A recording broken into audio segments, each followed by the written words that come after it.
এখন নারায়ণগঞ্জে খুব বৃষ্টি হচ্ছে, জানি না কি হয়, আল্লাহ তাআলা ভালোই জানে। তো দোয়া করি আল্লাহ তাআলার কাছে যেন বৃষ্টি কমে যায় এবং বাইরের পানি যাতে না ঢুকে, আল্লাহর কাছে সেই দোয়া করি। দেখেন সব পুড়ে যাইতেছে, অবস্থা খুব খারাপ, নারায়ণগঞ্জে খুব খারাপ। আল্লাহ সবাইকে হেফাজত করুন, সবাই ভিডিওটা শেয়ার করে দেবেন। নারায়ণগঞ্জের অবস্থা খুব খারাপ, প্রচুর পানি, বাইরের পানি বাড়তেছে। দেখেন নারায়ণগঞ্জের অবস্থা খুবই খারাপ, ভয়াবহ, কিচ্ছু দেখা যাইতেছে না। আমি জুম করে দেখাই আপনাদেরকে, বিশ্বাস তো করবেন না।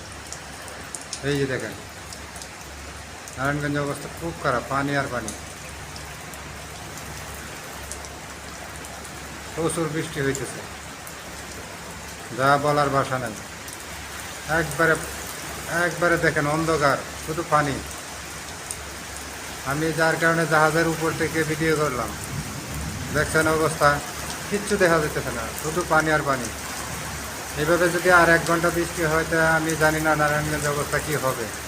তো সবাই ভিডিওটা শেয়ার করে দিবেন।